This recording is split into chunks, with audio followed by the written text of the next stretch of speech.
Baiklah, pembangunan projek roket pembenihan awan pertama negara juga naik taraf sekitar Padang Ipoh. Jadi Muhammad Nasri Muhammad Nisyarah sudah bersedia dengan laporan bahan-bahan yang disediakan RTM Perak. Nasri, silakan. Kerja-kerja menaik taraf sekitar Padang Ipoh Perak tidak akan melibatkan penerbangan pokok dan perubahan kepada struktur asal kawasan berkenaan. Itu jaminan diberi Pengerusi Jawatankuasa Perumahan Kerajaan Tempatan dan Pelancongan Negeri, Datuk Noli Ashlin Muhammad Razi. Menurutnya, kerajaan negeri sentiasa sensitif dan berkongsi aspirasi sama dengan penduduk tempatan mengenai kepentingan memelihara nilai-nilai warisan yang terdapat di Padang Ipoh. Ia juga merupakan sebahagian usaha untuk menyemarakkan semula sektor pelancongan yang terjejas akibat penularan pandemik COVID-19. Kita tahu pada hari ini ramai yang terjejas daripada segi ruang dan peluang perniagaan.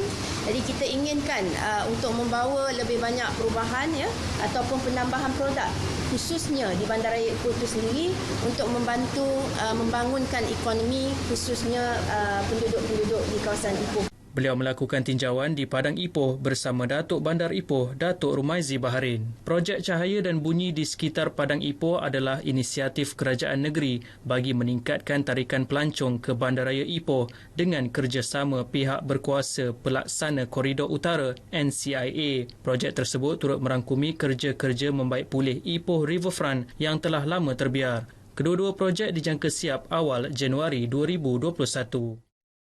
Menyedari pentingnya menjaga populasi spesies penyu yang kian terancam, seorang bekas nelayan mengambil inisiatif mewujudkan pusat konservasi dan penerangan penyu di Teluk Ketapang, Pulau Pangkor. Menariknya, Rasli Ibrahim, 54 tahun, mengusahakan pusat pemeliharaan tersebut secara bersama dengan komuniti setempat. Laporan wartawan Fahmi Muhammad Noor. Menurut Rasli, asalnya beliau ingin membina sebuah tapak perkemahan. Namun selepas mengetahui terdapat pendaratan penyu di kawasan tersebut, beliau kemudian membuat keputusan untuk membangunkan pusat konservasi berkenaan yang kini telah berjaya menyelamatkan kira-kira 6,000 ekor penyu sejak dibuka pada tahun 2017. Kita masuk kawasan ini 2016 untuk tujuan kemah, tapi kita terpaksa kena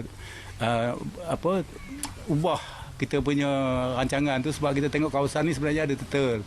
Kawasan ni ada penyu. Jadi kita rasa penyu juga satu produk lah dan penyu juga satu benda yang penting untuk Pangkor. Jadi kami bertekad untuk cuba cari jalan nak buktikan yang penyu tu memang ada di Pangkor ni lah.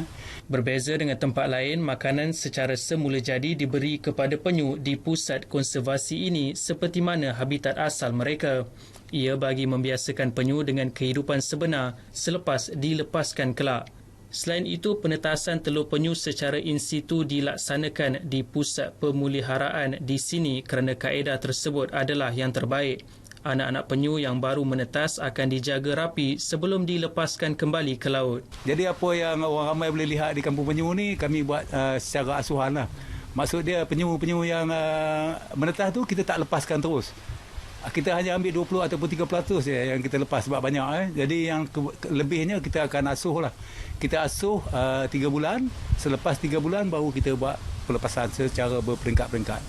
Antara spesies penyu yang terdapat di perairan Pulau Pangkor adalah spesies green turtle yang merupakan spesies kedua terbesar di Malaysia. Program penyelidikan dan pemeliharaan penyu di negara ini tidak pernah berhenti. Selain usaha yang dilakukan oleh kerajaan, tanggungjawab untuk memelihara khazanah negara yang diancam kepupusan ini perlu digalas semua pihak bagi memastikan penyu dapat terus wujud di perairan negara dan diwarisi generasi akan datang. Fahmi Muhammad Noor, Berita RTM. Baru menetas? Dia baru menetas. Projek roket pembenihan awan pertama di negara ini dibangunkan Marine Technology Company MTC dengan kerjasama 4 universiti.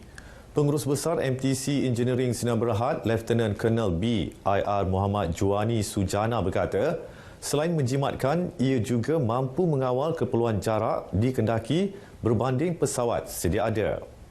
Pembangunan membabitkan 5 pelajar dan pensyarah daripada Universiti Teknologi Mara Shah Alam, Universiti Sains Malaysia, Universiti Islam Antarabangsa dan Universiti Putra Malaysia. Projek yang bermula tahun lepas membabitkan kos kira-kira RM1 juta. Kita go to fundamental. That's why kita collaborate dengan universiti di mana dia orang providekan a lot of fundamental punya information. Rather than kita pergi industri yang kat luar negara tu, dia akan provide very expensive solution. So kita tak boleh. So we have to go back to local punya resource, which kita banyak expert-expert, pensyarah-pensyarah yang berpengalaman. So kita minta daripada dia. Beliau ditemui selepas melakukan pengujian roket berkenaan disaksikan Penasihat Menteri Besar Datuk Zainul Fazi Paharudin di Pusat Benih Padi Felkras Seberang Perak, Pasir Salak.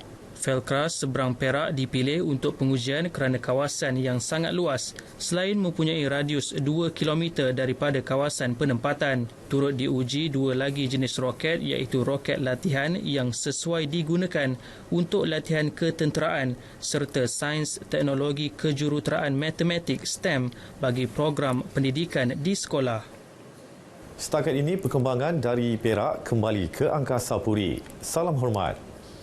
Baik Nasrid, terima kasih. Pelepasan Abu Al-Quran di